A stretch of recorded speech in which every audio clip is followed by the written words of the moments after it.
ধনে, সাদা গোটা ধনে, সাদা গোটা জিরে, শুকনো লঙ্কা 3-4টে, আদা কয়েক ইঞ্চি আদা, 5 ফোড়ন।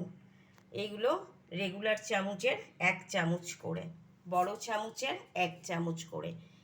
আর এর সঙ্গে আমি সন্দক লবণ বা নুন মেশাবো, সেটা পরে। এইটাকে এবার আমি নেড়ে নেব। এটা আমি টক আচারের জন্যও করছি, মিষ্টি আচারের জন্যও, এবং চাটনির জন্যে, আমের চাটনি, তেঁতুলের চাটনি, সবের জন্যে। আর এতে আমি সর্ষেও একটু দেব, কিন্তু সর্ষে বেশি খেলে অম্বল হয়, তাই সর্ষেটা আমি আলাদা ভেজে খুব কম মাত্রায় দেব চাটনি বা আচারে।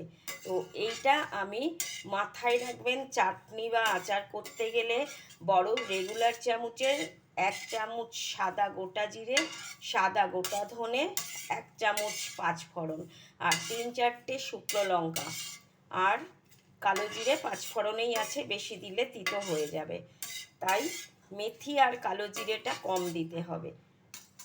তো তাও আমি আর একটু মেথি আমি এতে মেশাবো। মেথি না দেওয়াটা বেশি বেটার, কারণ বেশি তিতো হয়ে যাবে।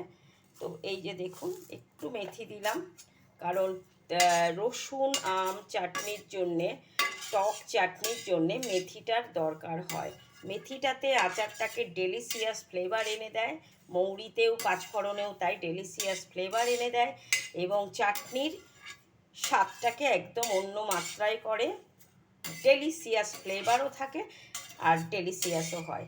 তাই জন্যে এইগুলোকে আমি ভেজে নিয়ে আমি গরম চাটুতে, রুটি বানানো চাটু বা কড়াইতে আপনারা, বা প্যানে, যার ঘরে যেরকম বাসন আছেন সেটাকে করে নিয়ে ভেজে এইটা আপনারা গুঁড়ো করে বেটে নেবেন, যাতে আচারে, মিষ্টি আচারে দিতে পারেন, চাটনিতে দিতে পারেন, টক আচারেও দিতে পারেন, তাতে কোনো অসুবিধা নেই। ভীষণভাবে একটা ডেলিশিয়াস ফ্লেভার আসবে এবং সুস্বাদু হবে ডেলিশিয়াস চাটনি আচার।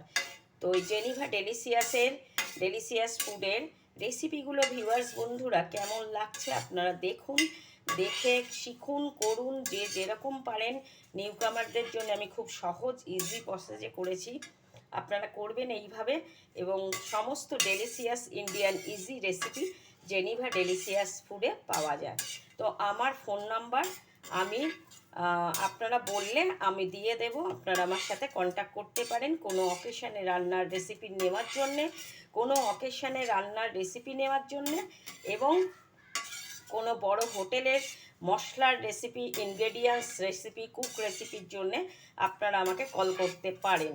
তো সেটা আমি খুবই ন্যূনতম, এটা আমার হবি, এটা আমার প্যাশান, আমি টাকার জন্যে করছি না। তাই ভিউয়ার্স বন্ধুরা মনে রাখবেন, সব কিছু টাকায় কেনা বেচা হয় না, নিজেদের কোয়ালিটিও কিছু থাকে।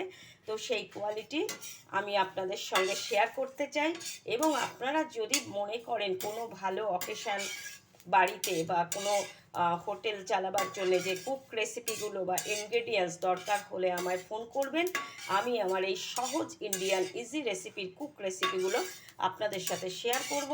এবং আপনারা সবাই সুস্থ থাকবেন, ভালো থাকবেন, আমার পাশে থাকুন, সাপোর্ট করুন। থ্যাংক ইউ সো মাচ, ধন্যবাদ। I will back to my channel. আমি আজকে দেখাবো একটি চাটনির recipe. Thank you so much, ধন্যবাদ। আপনারা সবাই গরমে কেমন আছেন আমায় জানাবেন, সুস্থ থাকবেন, ভালো থাকবেন।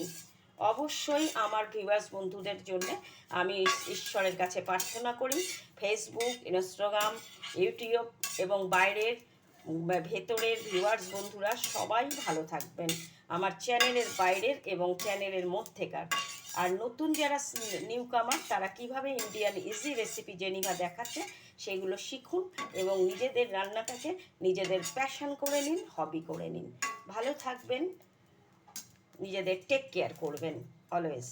এইবার আমি ওভেনটা নিভিয়ে দিলাম, আমার মশলাগুলো ভাজা হয়ে গেছে, এবার আমি বেটে নেব। এটা আপনারা মাংস, মাছ গরমের দিনে সবেতেই দিতে পারবেন, এবং সুন্দর একটা ডেলিশিয়াস ফ্লেভার আসবে তরকারিতেও। আর লঙ্কা চাইলে একটু কমিয়ে নেবেন, আমি একটু বেশি ভেজেছি, আপনারা চাইলে আরও বেশি মাত্রায় দিতে পারেন, যে যেরকম তরকারিতে, অ্যাকর্ডিং টু চিলি টেস্ট, যেভাবে আপনারা খান। থ্যাংক ইউ সো মাচ, ধন্যবাদ। সবাই সুস্থ থাকবেন, ভালো থাকবেন।